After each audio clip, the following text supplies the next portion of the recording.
Praise Lord प्रेमना प्रभु लोक मैंने भाई भौणी मैंने आज शुभ सकाल प्रभुंर दान सदाप्रभु परमेश्वर आम साथी मुखामुखी प्रत्येक दिन यही शुभ सकाल समय आम साथी मुखामुखी कथा होती आज सब शुभ सकाल समय आम साथी मुखामुखी कथा चाहते प्रेमना प्रभु लोक मैंने भाई भौणी मैंने चलतु प्रभुंर वाक्य आम आसक्ति श्रद्धार आम शुणा प्रभु आम साथी कौन कथा चलते प्रेमना प्रभु लोक मैंने भाई भौणी मैंने आम वाक्य को जीवा पूर्व सर्वप्रथमे सदा प्रभु को मुझे धन्यवाद जनाऊँगी कौन भाई बोले सदा प्रभु परमेश्वर मत प्रत्येक दिन नूतन आउ वीडियो मत बनवाई बोलिक मत कृपा देते बोलिक सबुठार प्रभु को मुझे धन्यवाद जनाऊँगी आपण मैंने प्रभुंर वाक्य शुणा को आसक्ति शुणुच बोलिकी प्रभु नाम आपण मानक प्रेज लॉर्ड जनाऊँगी हालेलुया। चलते प्रेमना प्रभु लोक मैंने भाई भौणी मैंने आम वाक्य को जीवा आम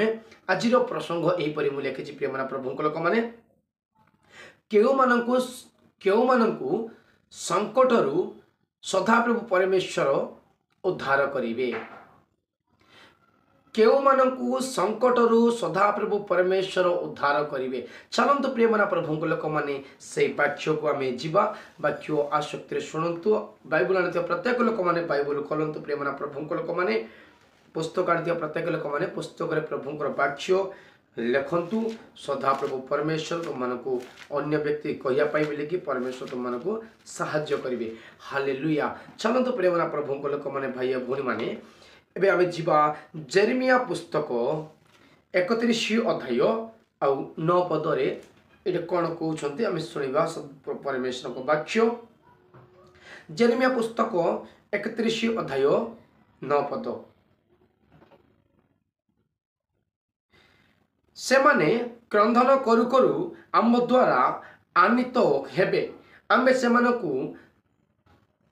सजल नदी मानक निकट को दे सरल पथरे गमन कराइबा से पथर से झुंटिबे नहीं कारण आम्बे इस्राएल पिता और एफ्रेम आमर उच्चम स्थान संतान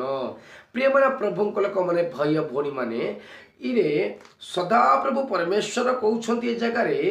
कौन मिलिकी कहते से माने क्रंदन करू करू प्रियमना प्रभु लोक मैंने इरे इस्राएल लोक माने प्रभु सन्निधि रे क्रंदन करुछंती एई क्रंदन कांदी कांदी प्रभु सन्निधि रे प्रार्थना करिबा समय मरे सदा प्रभु परमेश्वर सेमानकु सज्जल नदी मानक निकट दे सरल पथरे गमन करिबा पई मिलिकी सदा प्रभु परमेश्वर इस्राएल लोक मानकु साहाय्य करिथिले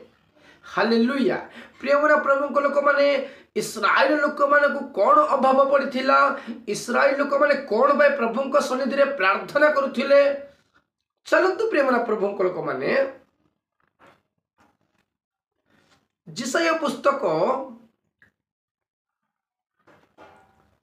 58 अध्याय 11 पद जिसाया पुस्तक 58 अध्याय 11 पद आउ सदा प्रभु नित्य तुमको पथ कड़ाई नेबे और मरुभूमि रे तुम प्राण को तृप्ति करिवे और तुम अस्थि सखल को बलिष्ठ करिवे ताहिरे तुमे जल संचित उद्यान लुत्य और जल भाव नथिबा निर्जल लुत्य हेबो। आउरी कहउछन्ति सदा प्रभु परमेश्वर इस्राएल लोक मानकु नित्य पथ कड़ाई नेबे नित्य सदा प्रभु परमेश्वर इस्राएल लोक मानकु पथ कड़ाई नौछंती आउरी कहउछन्ति मरुभूमि रे तुम प्राण को तृप्ति करिवे। प्रियमना प्रभु लोक माने सदा प्रभु परमेश्वर कौ जगह तृप्ति करे कहउछन्ति मरुभूमि रे प्रियमना प्रभु लोक माने मरुभूमि रे पानी टिके मिलियार बड़ कष्टकर सदा प्रभु परमेश्वर कहते मु मरुभूमि तुम मन तृप्ति करी। प्रियमना प्रभु लोक मैंने भाई भौणी मैंने मनुष्य मान को असंभव मात्र सदा प्रभु परमेश्वर को संभव अटे हालेलुया। प्रियमना प्रभु लोक मैंने ये मरुभूमि अर्थ होची तुम मान को प्रति समस्या समय में मु तुम मान को तृप्ति करी समस्या तुम मान को दूर करी समस्या तुम मान को तुमको पथ कड़ेबी कि सदाप्रभु परमेश्वर इस्राएल को कहला प्रेम प्रभु लोक मैंने आज तुम मान साथ सदाप्रभु परमेश्वर कहते तुम मरुभूमि थिले मध्य तुम श्रम थिले मध्य कष्ट थिले मध्य मु तुम मान को मु प्रत्येक विषय में तुमको साहाय्य करी तुम मान को मु भल पथरे कड़ाई नेबी तुम मान को मु तृप्ति करी प्रभु कहते हालेलुया कौ मानू तृप्ति पाई परिबे कौ माने को सदा प्रभु तृप्ति करिबे बेले जो व्यक्ति प्रभु सन्निधि रे उपवास रही प्रभु सन्निधि रे